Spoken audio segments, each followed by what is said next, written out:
apakah mungkin mengajak orang untuk masuk ke Ancol berulang ya? Memang kalau Anda belum pernah ke Dufan, pengen ke Dufan. Ya. Tapi pertanyaannya, apakah Anda pengen ke Dufan lagi, gitu kan?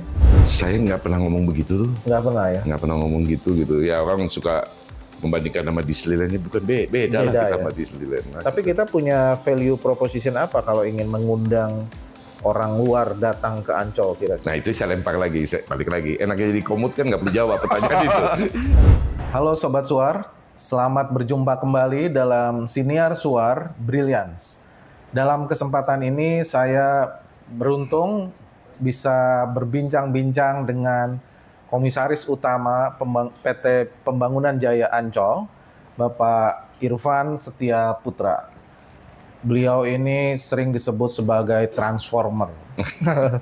Apa kabar Pak Irfan? Baik.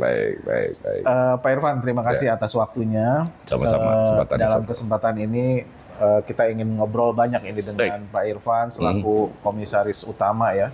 Ancol yang kita semua sudah kenal lama Ancol, bahkan dibesarkan dengan Ancol. Ya.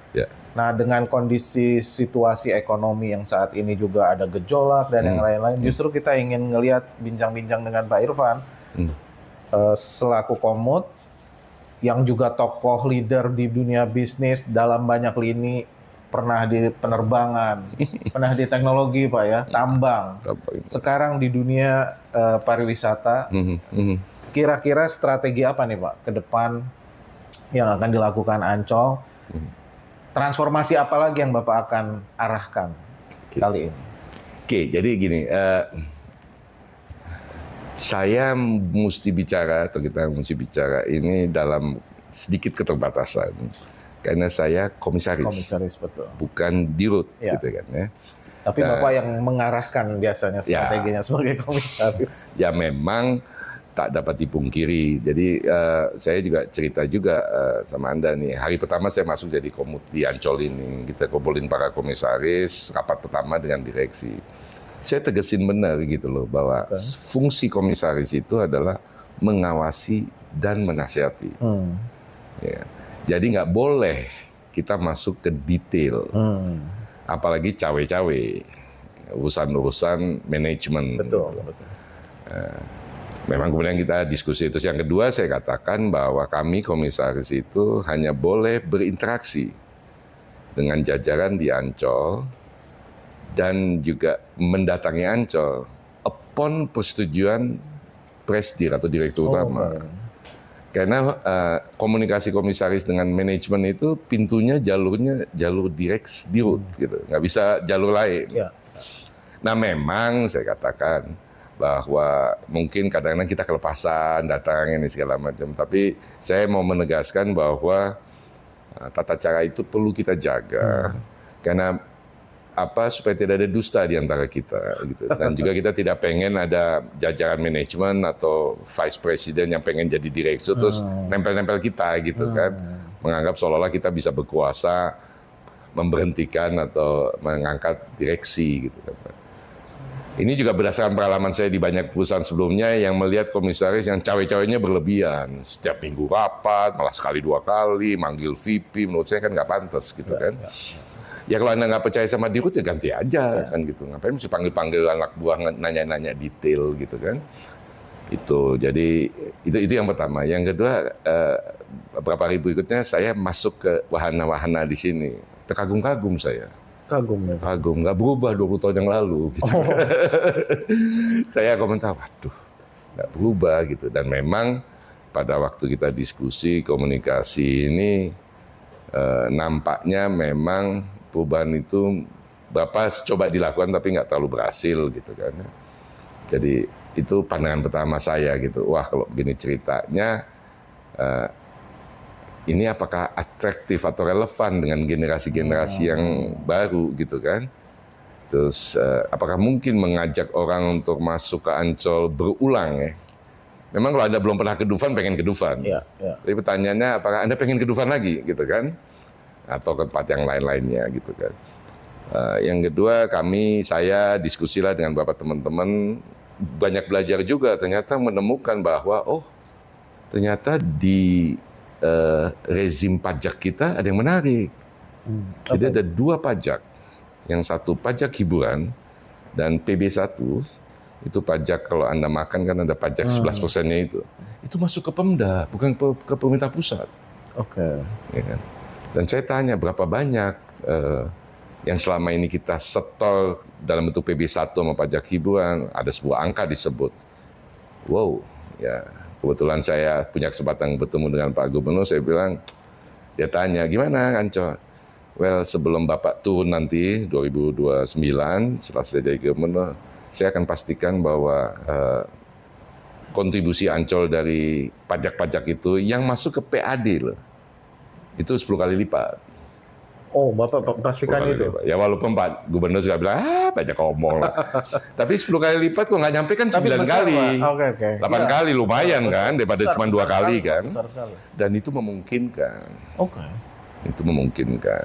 Nah disitulah saya kemudian dengan manajemen berinteraksi, dan saya tertib kok, sebulan sekali kita ketemu, walaupun kita banyak pertemuan di luar itu, tapi yang formal tercatat itu sebulan sekali gitu kan.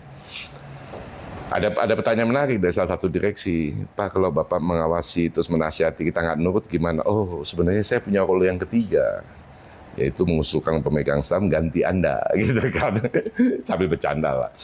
Ya akhirnya kita ini segala macam, memang kami meminta komisaris selain mereview bulanan, lihat ini segala macam, untuk manajemen itu fokus ke bagaimana membuat Ancol rame. Ini bahasa yang gampang aja, pokoknya buat orang rame. Ancol rame ya, meskipun tidak mudah kan Pak itu. Tidak mudah kan, Anda mesti menawarkan sesuatu yang baru. Nah, untuk membuat ini rame ya saya pakai pengalaman saya waktu di Garuda lah gitu misalnya. Saya ngomong, saya cerita gitu. Yang pertama saya katakan bahwa ini industri kebahagiaan. Ini bukan pariwisata, ini industri bahagia. Artinya apa? Orang yang masuk mesti keluarnya lebih bahagia daripada masuk. Dan orang yang masuk itu mestinya orang happy. Ya. Artinya nggak boleh Anda merusak happiness orang di dalam dengan WC kotor. Itu menarik. Nah, ya kan?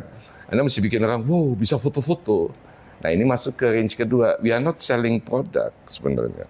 Kita tetaplah menawarkan Dufan segala macam, tapi saya minta teman-teman manajemen untuk mulai menawarkan experience, pengalaman baru gitu loh kan. Ini kenapa saya mesti selesai dikit nih, karena saya mau mendatangi satu tempat baru di Ancol. Oh, oke. Yaitu Masjid Terapung. Sudah selesai dibangun gitu kan. Kan menarik kan buat teman-teman yang mau sholat dan senang sholat di tempat-tempat yang unik-unik, kita ke Masjid Terapung gitu. Nah, dengan pendekatan tersebut, kita berharap kemudian orang masuk, datengin Ancol dan spend time dan spend money, ya kan. Baik itu makan, minum lah, ikut masuk wahana, dan memang ke depan banyak teman-teman manajemen ini udah mulai bikin aktivitas beragam lah, yang membuat orang bisa datang ke Ancol, tapi bukan melihat wahananya, tetapi activity yang ada di Ancol itu. Kayak waktu beberapa bulan yang lalu kalau nggak salah, itu dicoba Karimata main lagi di Pasar Seni gitu. Wah, sambutan generasi saya tuh senang sekali gitu, dan mulai tanya kapan lagi nih gitu kan. Karena memang Pasar Seni itu buat generasi saya generasi saya baby boomers lah masih ya. Itu memang punya banyak kenangan. Betul. Memang pada waktu itu kan nggak ada blok, M-Block, nggak ada tempat-tempat, nggak ada Citos segala macam. Kalau mau gitu-gituan, nggak mau nonton, mau ini kan paling enak ke Pasar Seni Ancol gitu kan. Jadi kita juga membuka kerjasama dengan banyak pihak untuk misalnya mau bangun restoran baru di sini, monggo. Mau melakukan sesuatu yang baru di sini, silahkan gitu. Dan saya dengar teman-teman manajemen juga mulai attract banyak investor asing nih. Oh gitu, oke. Untuk kenapa mau bikin ini, saya bilang silahkan. Poin saya silahkan lakukan yang baru. Menarik sih Pak Komut ya. Tadi Chief Irfan menyebut mengingatkan sesuatu yang mendasar bahwa Ancol ini industri kebahagiaan.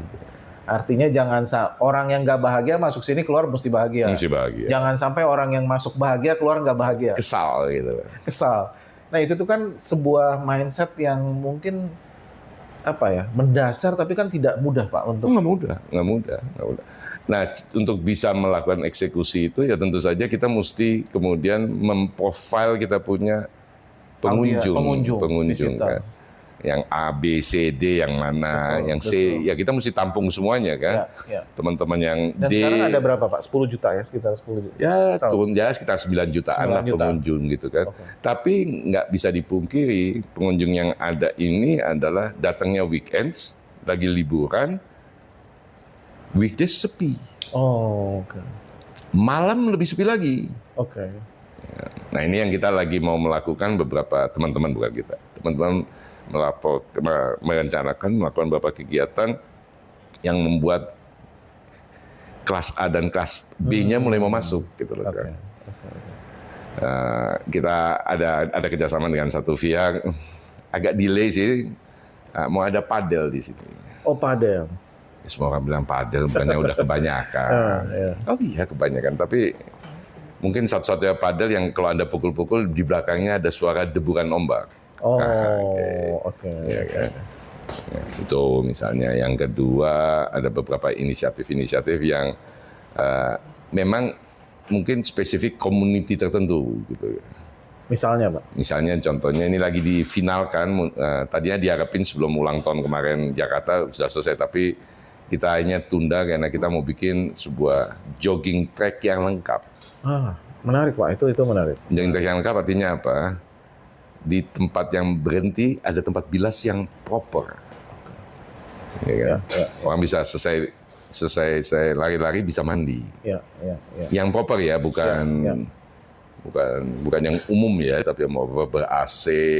Katanya kayak tempat-tempat padel yang VIP begitu katanya lah gitu. Saya kan juga nggak pernah jadi nggak tahu. Yang saya bilang yang proper lah gitu kan. Nah ini lagi difinalkan, mudah-mudahan dalam waktu nggak terlalu lama lagi kita bisa launching yang membuat orang juga bisa jogging malam hari. Oh, oke. Artinya ini kan community jogging. Ya. Nanti ada community lain yang lagi mau coba disasar. Dan dalam kondisi ekonomi tanda-tandaan mulai dengan kondisi ekonomi, ada satu yang nggak pernah bergoyang kondisi ekonomi seperti apapun. Orang mencari kebahagiaan itu nggak pernah. Jadi mungkin berbisnis susah, beli saham rugi terus, tapi kita harap stres terus gitu kan. Terus lihat ngitung deburan ombak ya Pak. Terus ngitung dolar nih kok begini terus. Udahlah Ancol lah. Okay. Memang kita punya banyak kompetitor kayak PIK yang mungkin lebih sophisticated lah sekarang, tapi ya kan nggak semua orang setiap hari ke PIK gitu kan. Betul. Ya kita buka opsi lah, dan Ancol kita beruntung karena banyak histori baby boomers tuh yang pengen kembali ke sini. Saya nggak tahu pengalaman mereka dulu tuh baik-baik atau tidak baik-baik ya pada waktu itu. Tapi Ancol tuh selalu yang wow gitu kan. Iya, betul. Gitu. Nah, ada yang menyebut salah satu keunggulan Ancol kan dengan aset tanahnya yang sangat luas, Pak ya. Kemudian dengan ekosistem kondisi lingkungannya. Ya. Tadi Bapak juga menyebutkan Chief Irfan akan membuat jogging track. Saya rasa itu mungkin akan menarik ketika tumbuhnya sekarang juga orang kesadaran untuk hidup sehat. Iya. Tapi sebetulnya di Ancol ini gimana sih Pak? Kualitas udara dan yang lain-lain? Oh itu salah satu yang selalu jadi atensi ya. Kemarin kalau saya dapat award sustainability apalah begitulah ya.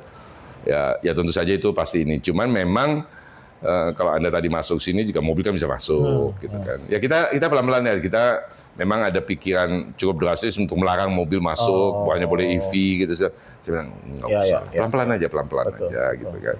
Nah kemarin Pak Gub juga, kita alhamdulillah punya Pak Gub yang punya atensi khusus ke Ancol. Udah diresmikan kan jembatan Ancol ke JIS. Menuju JIS. Menuju JIS kan. JIS itu kan stadionnya sebenarnya fantastis kan. Cuman nggak tahu gimana kok nggak ada tempat parkir kan. Ya kan, yang memadai lah, dan komplain banyak orang kalau udah pulang itu bisa sampai jam pagi gitu segala macam. Dan katanya juga JIS mau jadi kandangnya Persija gitu kan. Ya kan. Mungkin bisa bersaing dengan ketat nih dengan Persib nih, apalagi kan kita punya pelatih Persijanya kan top nih kan. Top. Nah itu udah dibikin jembatan, udah diresmikan. Di mana diharapkan orang parkir di Ancol, terus kemudian jalan ke JIS gitu kan. Nah teman-teman di Ancol juga menyingkapi dengan beberapa program ya. Kalau ada konser, ada acara di JIS atau nanti di Ancol ada konser yang lain-lainnya, ya jangan datang pas lagi konser dong. Datanglah sehari siangnya, nginep lah, bawa keluarga. Karena Nanti di sini setelah lengkap sebetulnya kan, sangat sebenarnya lengkap. kan. Betul. Sangat lengkap. Memang harus diakui kesan tuanya Tua, tuh ya, nggak. kesan. Nah ini yang perlu kita pelan-pelan inilah setting sana sini lah. Gitu kan. Tapi Chef Irfan, sebetulnya kalau melihat industri kebahagiaan ya, Ancol sebenarnya benchmark yang selalu dilihat Ancol ini di dunia sebetulnya apa? Atau ya Asia dan Saya nggak pernah ngomong begitu tuh. nggak pernah ya? Nggak pernah ngomong gitu. Ya orang suka membandingkan sama Disneyland, ini bukan beda lah kita sama Disneyland. Tapi kita punya value proposition apa kalau ingin mengundang orang luar datang ke Ancol kira-kira? Nah itu saya lempar lagi, balik lagi. Enaknya jadi komut kan nggak perlu jawab pertanyaan itu.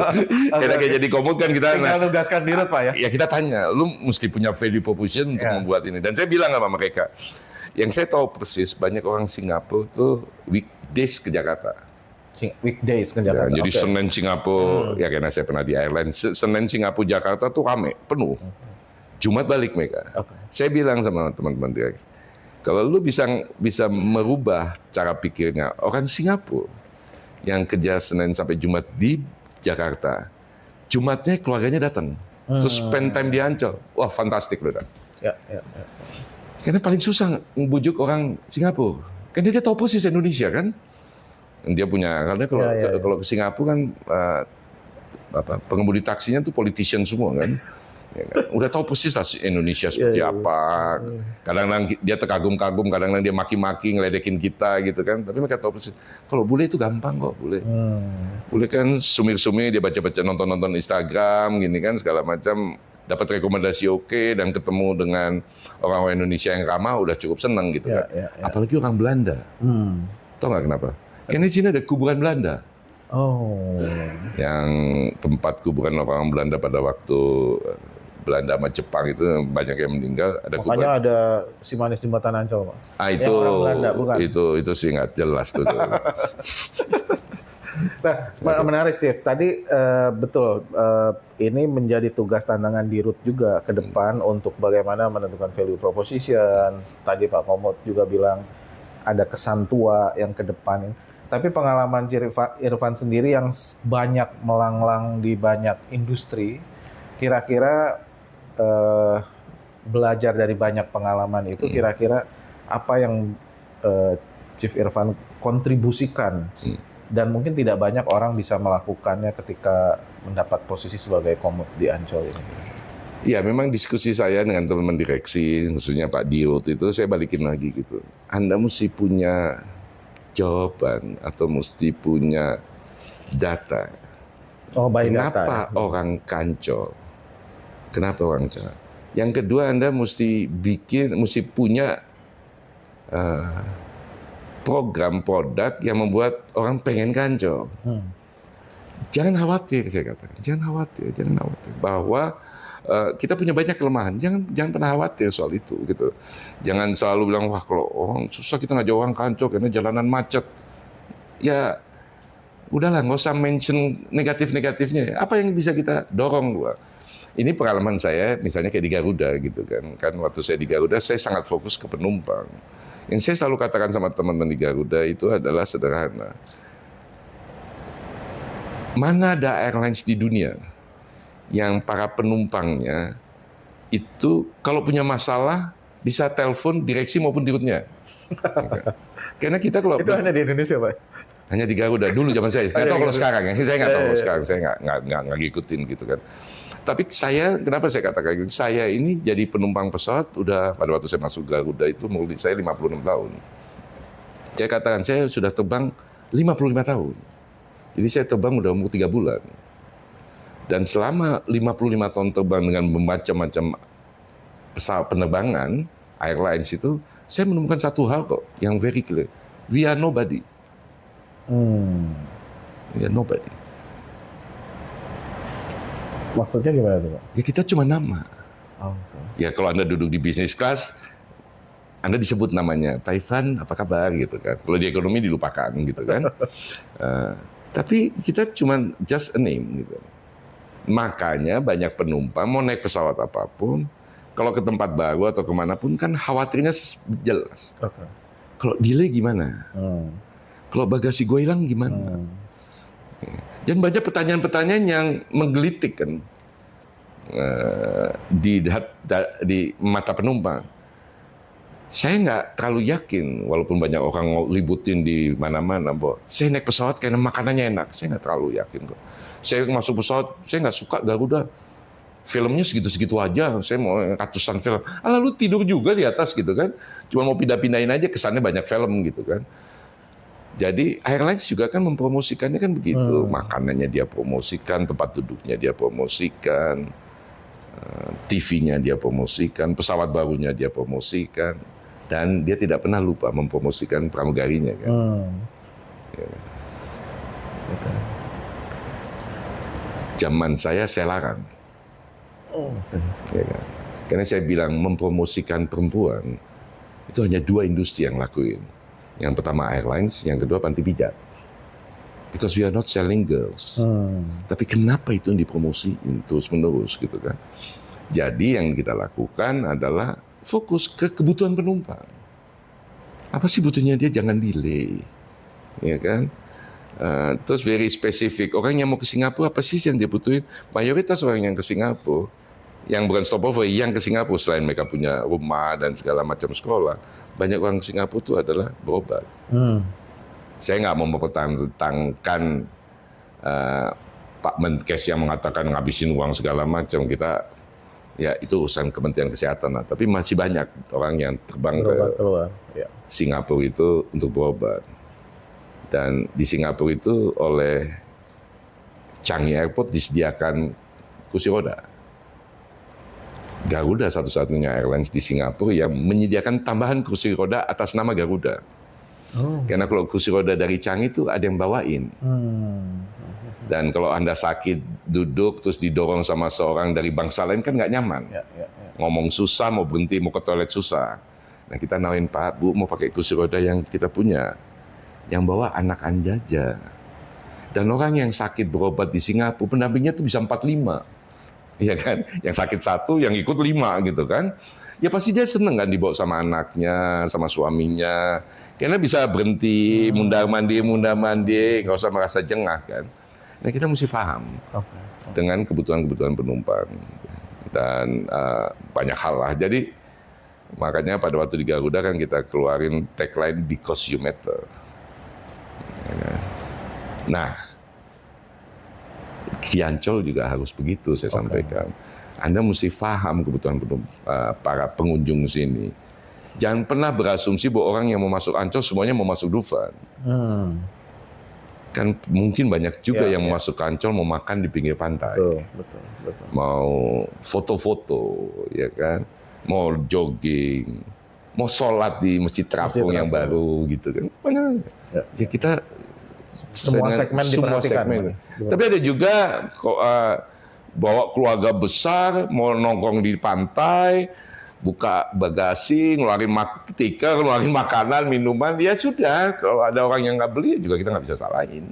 Pokoknya semua masuk Ancol, keluar happy, lebih happy. Dan harapan kita sih, saya sampaikan, susah ngukurnya, tapi saya pengen dengar, saya bilang kan enak komisaris kan, saya pengen dengar bahwa kemudian orang posting di Instagram, baru balik nih di Ancol, pengen kesini lagi, udah kan, ya bukan, well selesai nih Ancol, alhamdulillah selesai juga, capek gua, kan gitu kan, itu yang jangan sampai kejadian.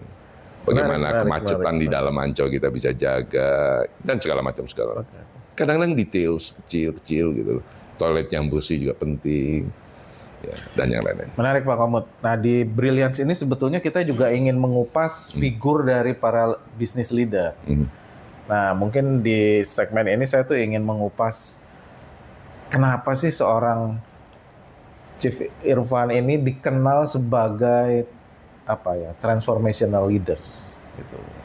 Sebenarnya pemimpin-pemimpin yang melakukan transformasi itu kalau pengalaman Pak Komut nih ya, susahnya seperti apa sih Pak? Dan gimana solusi-solusi untuk melakukan transformasi yang baik gitu dari pengalaman Bapak? Ya gini, saya ini agak beruntung. Oh ya. Ya, jadi umur 38 saya sudah jadi orang nomor 1. Ya, umur 36 saya sudah direksi. Jadi saya udah pegawai kontrak dari umur 36 dan kontrak kepegawaian saya harian. Direksi kan bisa diberhentikan setiap saat kan. Semua company yang saya masukin lagi bermasalah semua. Nah itu dia. Ya, saya tadi garuk-garuk gitu loh kan, aduh masalah lagi gitu loh kan. Tapi ya setelah jalanin selama 20 tahun lebih jadi CEO di banyak perusahaan tuh, hari ini kalau orang nanya, saya mengatakan saya beruntung. Karena mungkin nggak banyak orang yang dapat kesempatan mimpin sebuah perusahaan yang lagi bermasalah gitu kan. Yang muncak dari semua masalah kan Garuda, mimpin tiba-tiba Garuda terus tiba-tiba COVID gitu kan. Aduh, Ya, itu dua krisis yang luar biasa. Nah, utang dan COVID waktu itu. Utang ya ada lucu-lucuan, terus kemudian lagi beres-beresin, terus COVID gitu kan. Tapi Mas tahu nggak, saya tuh beruntung ada COVID di Garuda. Coba kalau nggak ada COVID, mungkin nasib saya nggak beda sama direksi-direksi yang lain. Karena memang susah memimpin Garuda pada saat itu karena apa? Cost structure kita paling mahal sedunia. Untung COVID. Oke. Ada untungnya juga sih. Jadi ya, COVID hebat, itu akhirnya membuka kotak Pandora kan, kelihatan semua borok-boroknya dan tanpa ngejudge siapapun kita beresin satu-satu kan. Ya, Nggak perlulah nyala-nyalain main sebelumnya gitu-gitu, apalagi ngelaporin ke kejaksaan, maling nih nggak ngapain. Ya kita beresin satu-satu sehingga cost structure kita parlah dengan para pemain di dunia ini. Makanya saya bilang tadinya sebuah istilahnya kesialan gila-gilaan kok malah jadi beruntung, ada kesempatan untuk memperbaiki dan dalam kondisi yang semua orang maklum kan. Oke. Ya kan? Jadi transformation leader saya nggak pengen sebenarnya. Gitu ya. Nggak pengen. Karena gitu. itu susah Pak. Katanya Kayaknya itu susah dan betul. Mas ya kayak di BUMN, BUMD gitu kan. Anda mengatakan kita punya isu begini-gini. Dia bilang ngapain sih? I've been doing this for years, nothing. Apa nggak ada masalah kok. Ya kan? Di Garuda udah puluhan tahun mereka lakukan nggak ada masalah. Di Ancol juga udah puluhan tahun gitu sekarang nggak ada masalah gitu kan. Kita masih ada kok. Kita masih untung kok gitu kan. Cuman ya balik lagi saya beruntung lihat wah ini nggak bisa. Karena yang saya selalu pikirin ketika mimpin itu ya ini gimana sustainnya bisa 25 tahun, 30 tahun lagi gitu kan. Gitu. Nah, akhirnya berhadapan dengan waktu di tambang juga lagi masalah, harga batu bara lagi drop gitu kan. Akhirnya kan kita mesti mendefinisikan what is the problem. Nah Mas, saya ini sekarang banyak dipanggil jadi pembicara. Dan kalau mau ditanya technically bagaimana Anda jadi leaders dalam kondisi begitu, Anda bisa ngomong seharian gitu. Anda bisa ngomong depan mahasiswa S2 gitu kan. Tapi saya yakin sekali orang yang dengerin, wah bagus sekali. Tapi kan situasi gue beda, ya kan? Sama kalau kita buku bacaan para leaders autobiografis, wah, tapi kan situasi gue beda, gitu kan? Jadi saya akhirnya berkontemplasi lah sama waktu di Garuda ini segala macam, kita berhasil PKPU, tetek bengek segala macam. Ini kan pasti satu hari saya akan ditanya seperti pertanyaan Mas begini, gitu kan? Saya mau jawab agak beda. Makanya tadi saya bilang. Pertama Anda mesti definisikan the problem. Yang kedua Anda, ini mesti setara ya. Anda mesti tahu what's the fundamental of your business.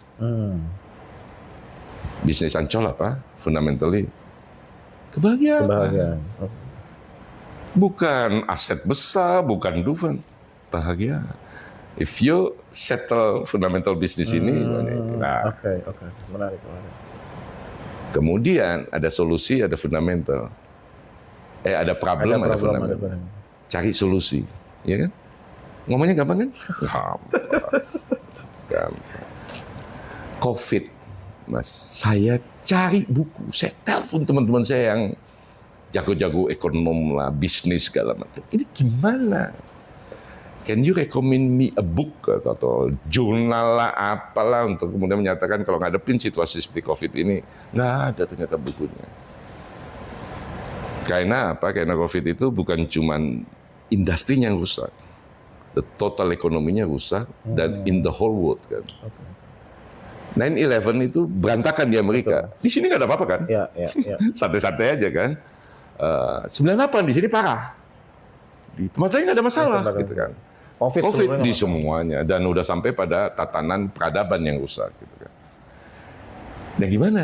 Ada cari solusi. Nah di sini yang jadi menarik gitu kan. Saya coba contemplate, flashback itu segala macam, tanya sama teman-teman. Kalau misalkan saya dianggap berhasil, ya terima kasih. Tapi saya mau balik lagi sebenarnya. Apa sih dasarnya kita bisa mendefinisikan masalah dan cari solusi? Dan sorry to say, you don't need to be a PhD. Kenapa Mas? Karena untuk bisa tahu problem yang sebenarnya dan cari solusi yang sebenarnya, pada dasarnya Anda harus orang yang positif. Bukan orang negatif. Ada beda fundamental. Orang negatif itu mencari masalah di setiap solusi. Mencari masalah di setiap solusi. Orang positif mencari solusi di setiap masalah. Menarik. Nah, kalau dalam pertemanan itu gampang kok kita tahu siapa yang negatif. Kita mau pergi ke Bandung naik bus. Orang negatif bilang, nanti kalau kita telat gimana? Kan tiket kita harus. Cari aja. Oke, kalau memang kita nggak mau naik bus, kita naik mobil. Nanti mobil siapa? Cari masalah terus, padahal ada solusi. Sementara orang positif, ya udah kita pergi aja naik bus. Ya nanti kalau ada masalah, ya kalau ada masalah, kalau nggak ada masalah, jalanin aja gitu kan. Nah, pertanyaannya sekarang adalah bagaimana Anda sebagai seorang leader itu bisa selalu berpikir positif. Ada 3 temuan saya nih. Yang pertama, 3 formula ajaib. Ini formula nggak ajaib sih sebenarnya, tapi ya kalau saya setiap kali cerita ini orang, oh benar juga ya gitu. Yang pertama, jangan pernah ngeluh. Yang kedua, jangan nyalain orang lain. Gampang kan? Susah jalanin ya itu. Susah banget. Apalagi kita orang Indonesia. Kita, kenapa saya katakan susah sekali? Karena dari kecil kita diajarin nyalain orang. Anda kalau lihat anak kecil belajar jalan dari merangkak, ya, terus jatuh, apa yang orang tuanya lakukan? Dipukul jalannya. Dipukul kan jalannya kan? Itu anak kecil itu dari hari pertama dia udah tahu, oh, salahin lantai. Ada nggak orang tua yang bilang, nah kan papa udah bilang, lihat dulu jalannya, jangan cepet-cepet, kamu kan belum bisa jalan lancar, pelan-pelan, nggak akan jatuh kamu. Ada nggak orang tua yang gitu? Di Indonesia. Nah, yang lakukan adalah injek lantai. Terus anak, oh, nyalahin orang lain. Yang jatuh siapa, yang disalahin siapa? Garuda, utang besar, COVID. Gampang nggak saya nyalain orang lain? Gampang. Mau nyalain pemerintah gampang. Mau nyalain direksi dari itu gampang. Pernah nggak dengar saya nyalain? Sebenarnya pengen juga waktu itu nyalain gitu. Saya ketemu satu menteri gitu kan. Saya bilang, bos, ini kan perusahaan punya lu. Gua kan cuma biru. Ini udah utang gede begini, lu tolonglah. Lu butuh duit berapa, Van? 50 T. Oke. Oke apa? Nggak gini, kalau gue punya 50 T, pemerintah Republik Indonesia punya 50 T, gue kasih ke lu bisa gaji semua orang, utang bisa dibayar, bisa tetap training, ya kan? Iya, semua bisa kan? Kayak nothing happen. Iya, oke. Tapi kalau 50 T ini gue bangun rumah sakit, kamar-kamar untuk COVID, udah bos, lupain Garuda, saya bilang gitu kan. Jadi nggak ada manfaatnya. Gitu. Problem juga kita ini dari kecil juga selain nyalain orang lain, di-embrace untuk ngeluh. Kenapa? Macet banget nih jalanan, aduh macet gitu kan. Macet jalan aja kita ngeluh. Habis kita ngeluh, kita nyalain gubernur. Udah berapa gubernur Jakarta selama kita hidup? Udah berapa presiden selama kita hidup, jalan di Jakarta tetap macet. Saya nggak pernah ngeluh soal macet. Dari saya waktu pertama kali kerja perjalanan jauh masih nyetir, saya nggak pernah ngeluh. Begitu macet saya tahu solusinya. Tahu solusinya apa? Saya bilang saya mesti jadi dirut. Umur 26 waktu itu, baru hari pertama kerja. Dari Bandung loh saya. Bandung kan nggak pernah macet. Jakarta langsung stuck. Sekarang macet dulu. Dan dulu di Bandung naik motor, jadi nggak pernah macet gitu kan. Saya harus jadi dirut, karena kalau jadi dirut dapat mobil kantor kan, dapat supir, bisa tidur kan. Kalau Anda tidur, Anda ngerasain macet nggak? Itu caranya nggak menghindari macet ya? Bukan, Anda kalau tidur ngerasa macet nggak? Enggak lah. Enggak. Nah, jadi kalau saya udah sampai kantor atau kemana gitu, macet tadi? Enggak, gua tidur. Bahwa perjalanan saya 1 jam lebih, it doesn't matter kan? Jadi solusinya itu Pak ya? Salah satu solusinya. Karena Anda ngeluh terus, udah nyalain gubernur juga tetap Nggak aja bisa sampai hari ini apa-apa, macet betul, kan? betul. So 2 hal itu. Nah itu yang kedua Pak, baru 2. Jangan ngeluh, jangan nyalain orang lain. Katanya ada 3, satu lagi apa? Ceria terus. Oh, Karena orang yang berhadapan dengan masalah terus, nggak akan ada solusi bos. oke. Bahagia aja terus. Makanya waktu dulu di Garuda semua orang juga geleng-geleng kepala. Lantai direksi itu lagi COVID, isinya ketawa terus. Oke. Dan kalau itu saya punya prinsip. Dan selalu teman-teman nanya, selalu adalah di tempat baru waktu saya kan pindah-pindah gitu kan. Bro, happy lu di tempat baru? Oh happy gua, selalu happy gua. Oh, tapi gua nggak tahu sekeliling gua happy apa enggak. Yang penting kan kita happy. Iya. Nah, bangsa kita juga punya masalah. Kita selalu tenggang rasa. Dirut tenggang rasa sama direkturnya supaya nggak enak kalau gue begini nanti dia sakit hati gitu. Dia nggak sakit hati, kita nggak happy. Saya nggak, saya happy. Dia sakit hati nggak masalah. Ya kan? Nah banyak yang istri-istri direksi dulu-dulu ya itu sering mengeluh sama istri saya. Suami saya nih nggak bisa tidur. Di bawah Pak Irfan gini-gini. Ya istri saya cuma bilang, oh oke.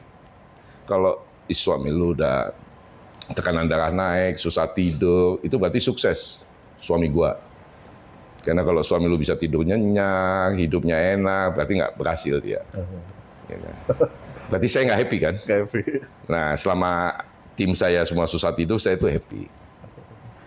Pak Irfan, kalau tadi dibilang itu solusinya, tapi mungkin Chief Irfan juga tahu, biasanya kalau ketika melakukan transformasi, kesalahan apa yang biasanya dilakukan sehingga transformasi itu gagal?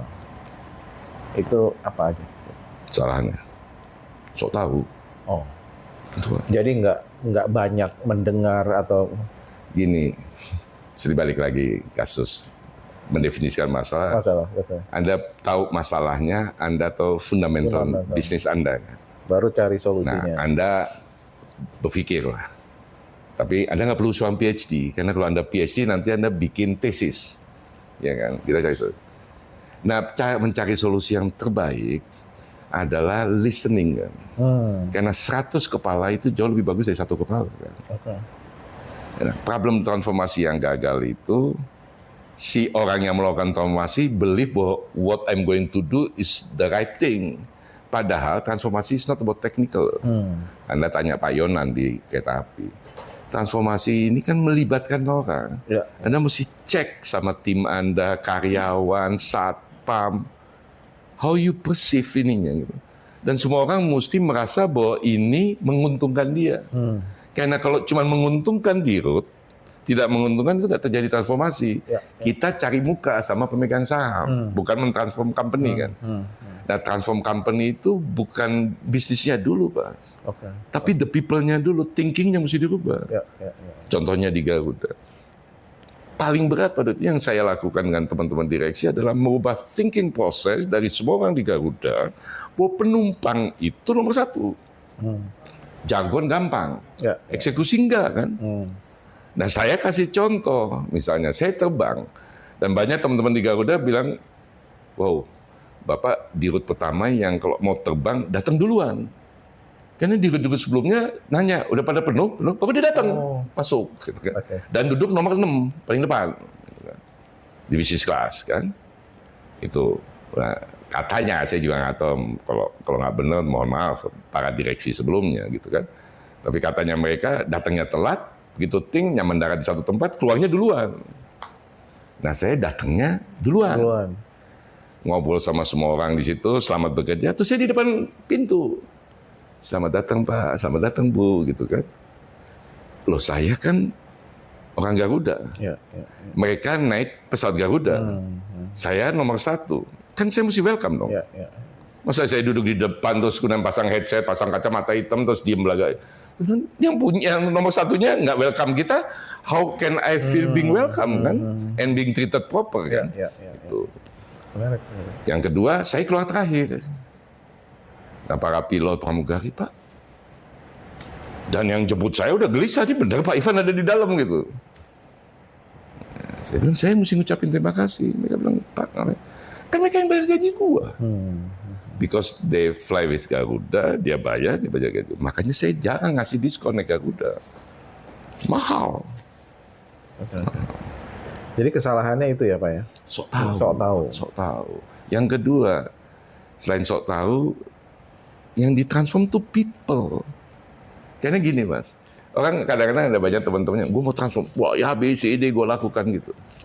Guys, ABCD yang lu lakukan, lu nggak lakukan people-nya. Suggestion saya, lakukan people-nya. ABCD-nya the people yang akan lakuin. Ya kan? Kalau dia udah believe, dia buy in the ideas bahwa penumpang nomor satu atau pelanggan nomor satu, semua orang akan cari cara merubah cara kerjanya mereka. Karena selama ini kalau lihat di SOP-nya nggak represent supporting the customer. Contoh di Garuda saya pernah bikin aturan, semua orang Garuda boleh melanggar SOP. Boleh melanggar? Boleh melanggar SOP. Asal dua hal terpenuhi. Satu, kepentingan perusahaan atau kepentingan penumpang. Oh. Tapi setelah Anda langgar SOP, Anda ngisi form. Demi. Kenapa saya melanggar, kejadiannya kapan, isi form. Form itu dikirim ke direksi. Terakhir ke saya. Misalnya saya yang nerima form itu saya tanda tangan, yang melanggar SOP bukan orang itu lagi, saya. Dan kalau dirut melanggar SOP kan boleh. Kalau karyawan nggak boleh, dirut kan boleh. Gitu kan. Ya, artinya kita memberi message kepada teman-teman bahwa penumpang nomor satu. Ya. Itu di Garuda. Di Ancol itu yang saya bicara sama teman-teman direksi. Pengunjung nomor satu. Jadi lu mau transform silahkan. Tapi do you know the problem? Do you know the fundamental business ya? Ya saya bantu ngarahin, tapi call-nya mereka kan. Oke, menarik. Terima kasih. Terima kasih. Chief Irfan. Terakhir saya ingin ngajak Chief Irfan untuk menyuarakan yel-yel suar. Jadi kalau saya menyampaikan nyalakan suar Chief, Chief Irfan langsung menjawab nyala kakak. Nyala kakak. Nyala kakak. Oke. Siap. Nyalakan suara Chief Irfan. Nyala kakak. Oke, terima kasih Chief. Terima kasih.